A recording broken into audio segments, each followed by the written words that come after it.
Get your scarf on and your jacket on. You're coming on a coffee date with me. Thank you, Teddy Blake, for this lovely handbag.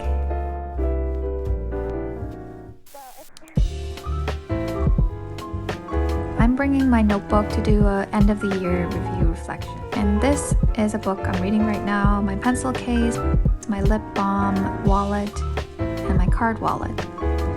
And here's the inside of my handbag, which can fit so many things.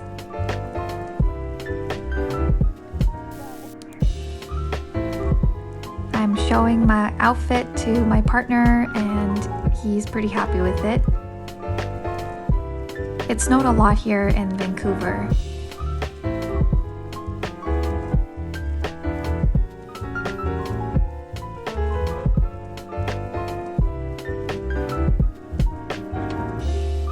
Look how cozy it looks inside. That moss wall, I believe, is real.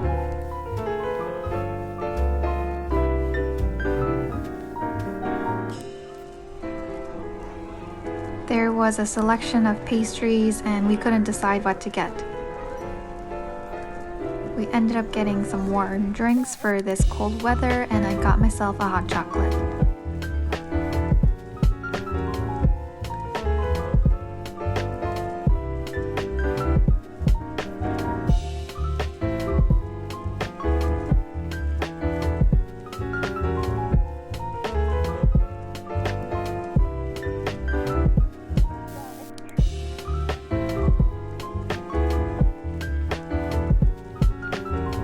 I'm starting with the list of things I want to do over the winter break.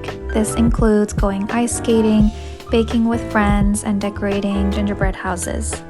And this is my partner writing in his journal, and I have successfully convinced him to journal with me in the past couple of months. And now I'm doing a year in a review reflection. I've included some of the memorable events, things I'm thankful for, and some things I'm looking forward to in the new year. Hey guys, so you guys probably haven't seen me like this where I'm wearing a house coat. I don't really have a script or notes ready. So today is December 29th and we're nearing the end of 2022. As I was showing in the earlier part of this video, I went to a coffee shop with my journal and a book I was reading. And I really like doing that. I've always loved going to cafes to study, to read, to chat with friends, or to scribble ideas on a notebook. And I haven't done that in a while, especially in clerkship, because I am usually in the hospital for most of the day, every day. Now that I'm on my winter break, I thought it was the perfect time to get back to some of the things I enjoy. One of them is definitely journaling. I don't journal every day. I think I'm the type of person who journals when I have a thought that I don't want to just let go. I want to put my thoughts down to somewhere so that I don't forget about them. And I journal when something interesting happens in my life. Since we're nearing the end of 22 and beginning of the new year, I've been doing a lot of reflections and doing a lot of journaling as well. I was actually just folding my laundry and watching a video on something called the Everything Notebook, also called the Combined Notebook. I think there are multiple ways to call this, but it's essentially a notebook where you plan things, you write down ideas, you write down quotes, you scribble, you draw things. Yeah, you can really do anything. It's different from the method where you have different notebooks for different things, like a book log or a planner or agenda or like a diary. This everything journal is like an all-in-one space where you can write things down, anything you want. You know, like I was watching the video thinking that maybe it would inspire me and I could try this in the new year. I can definitely picture myself going to a stationery store tomorrow and picking up a new notebook. As I was watching the video, I realized that I've already done it many years ago, and when I moved to Vancouver, I brought a few of my journals with me. I couldn't bring everything, of course, but one of them that I safely secured in a box was this journal from 2015, which is 7 years ago. I remember during this time I had ideas of projects that I wanted to do, but I didn't have time, so I wrote down my plan so that when I do have time I can look back at it and go from there. So I actually haven't looked at this before turning on this video, so you guys are all with me. This is a moleskin notebook. It's along with Leuchtturm. Moleskin is one of my favorite brands that make notebooks. The first page I have this drawing of a tulip with colored pencil, this drawing of a girl, which I'm pretty sure I had a reference image from Pinterest or something, this flower crown girl, and this is the first page with my writing in it. I think around this time I wanted to create a portfolio on a platform where I could post my artwork, and I picked a name which was Salage. I still don't know if I'm pronouncing that word correctly, but the reason I chose it is because it means the scent that lingers in the air, the trail left in water, the impression made in space after something or someone has been and gone, the trace of someone's perfume. Oh, my battery's dying, 1 second. Okay, I'm back with a new battery. So let's continue. So the reason I chose this title is because, well, I wrote, everyone has power to create changes in the world. We all leave traces as we live here on Earth. Some people come and go without leaving any remark, and some leave an impression. The influence is so great that they create changes in our thinking and our behaviors. Let's keep looking. Books to read, some lessons that I took from a psychology session. I have this random page called Canada's Top 10 Biggest Cities. I think I wanted to learn more about the cities in Canada. Oh, okay, this one's interesting. So this one is from June 9th, 2015, and the title is Job Shadowing in the OR. So on this day, I observed the setup and preparation of the OR for a surgery. Nurses explained the procedure, the instruments, and the medical gowns. Before that, I changed into green scrubs, hair mesh, and boot covers. After the setup, I wasn't able to stay in the OR because only the doctors, nurses, and occasionally residents and nursing students were allowed in there. This person named Barb showed me around. She showed me the sterilization room, day surgery room where patients get ready for the surgery, recovery room, gastroscope room, etc. This hospital that I was shadowing at is a small hospital, and they're limited by medical equipment, so they don't accept unstable urgent patients. They probably refer them to a bigger center. So I wrote that the sterilization room was cool because I was able to recall my previous experiences from co-op at the dentist and my research at the university. For instance, we use the same autoclave tape, the tape that has lines that turn black after being autoclaved. Blah, blah, blah. Actually, watching the surgery was just like watching medical TV shows. The surgery was, it was the hernia surgery, and it took 45 minutes. A person named Kathy explained the steps, things involved, patient record, and etc. So this is, I mean, hernia surgery is like one of the bread and butter procedures of general surgery, and I'm actually doing a research project on pediatric inguinal hernia, which is cool because, you know, 7 years later I'm doing this. I'm so glad that I wrote this down because back then I was a pre-med student and I had really limited exposure to things that goes on in the hospital, especially in the OR, because as Canadian students, we're not allowed to shadow before we apply to medical schools. So it's like this mysterious space that we're not allowed to go into until we become medical students. And looking back, as a medical student, having done general surgery, I'm on the other side of the door that I wanted to enter. So I still remember how excited I was to have this opportunity. I have a page on 10 steps to a successful fundraising event. Have a purpose, fundraising goal, budget, leadership, target audience, setup, marketing, blah blah blah. Ooh, I have some more drawings. I have some quotes to share with you guys. Stop wishing for it and start working for it. There is beauty in simplicity. The most powerful weapon on earth is the human soul on fire. Never get too busy making a living that you forget to make a life. Once you become fearless, you become limitless. If it's still in your mind, it's worth taking the risk. When you feel like quitting, think of why you started. Let your heart guide you, but let your mind get you there. Create a life that feels good on the inside, not the one that looks good on the outside.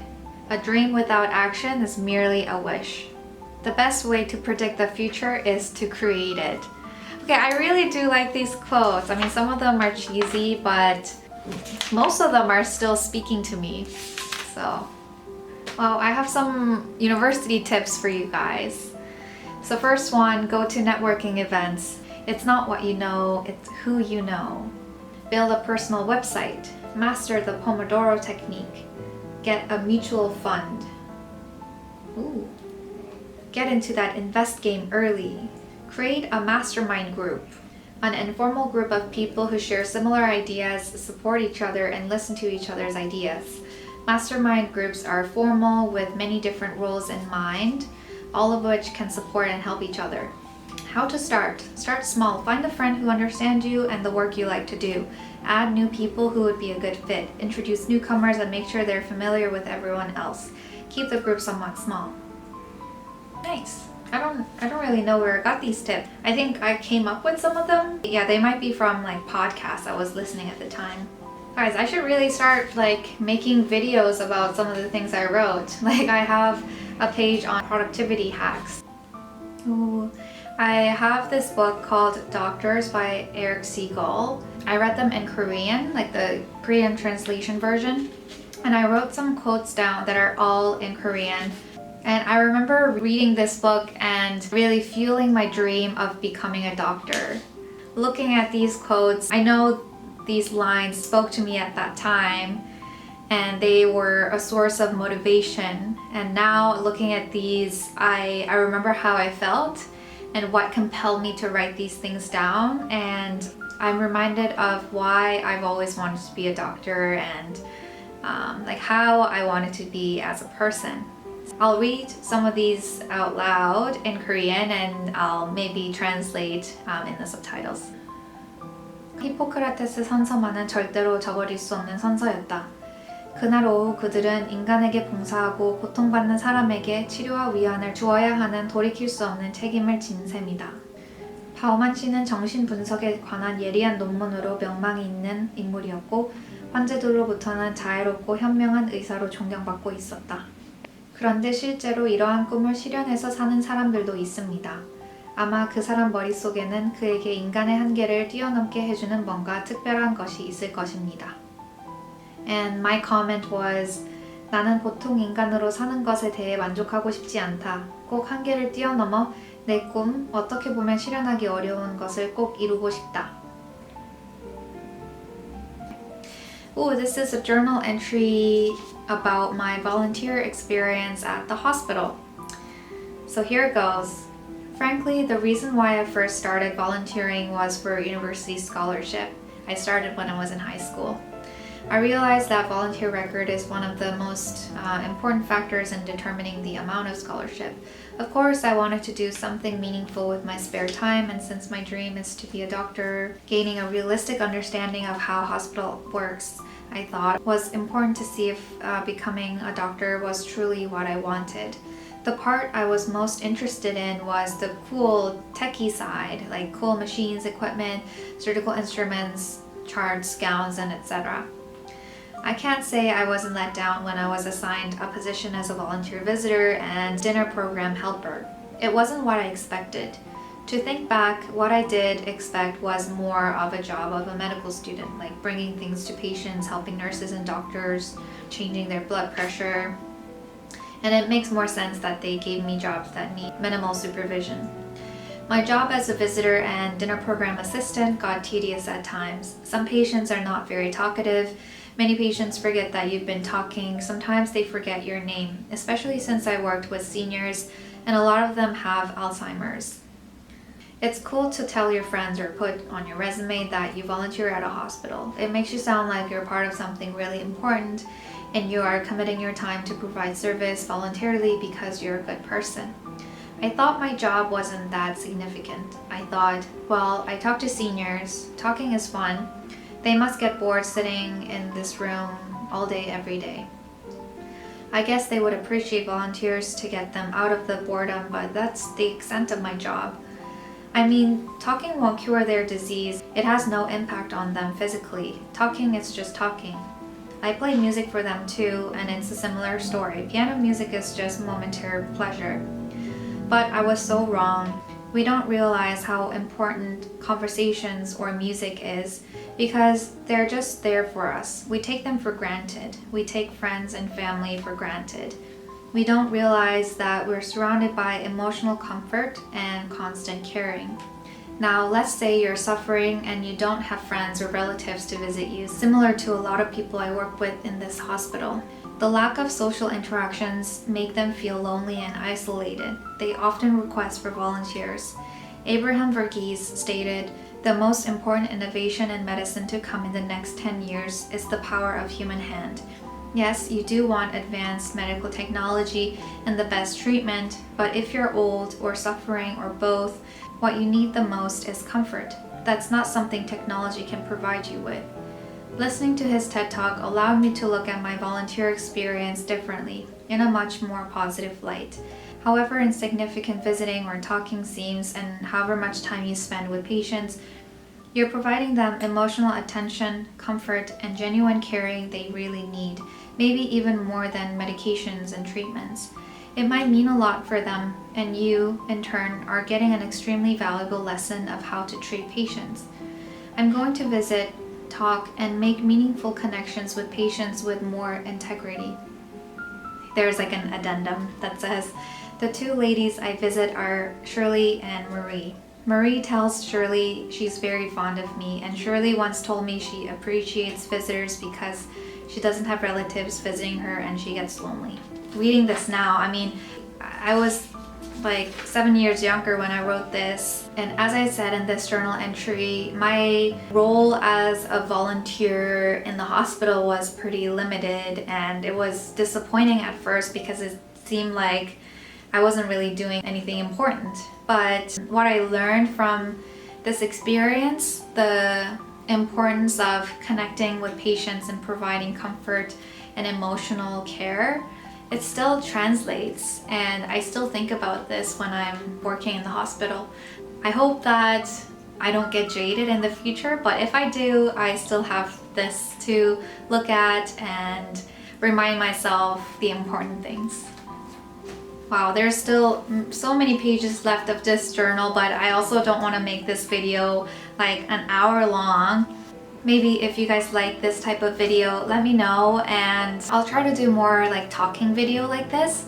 You know, when I first started making videos on YouTube, I focused a lot on the aesthetics of the video. So I was using a really nice camera and like shooting things at different angles, but I didn't really have the storytelling component. But now I realize that storytelling is probably the most interesting piece when watching a video, and I do want to share more of my genuine thoughts and what I learned in life. And if you guys want to follow along my journey, I would be really grateful and happy.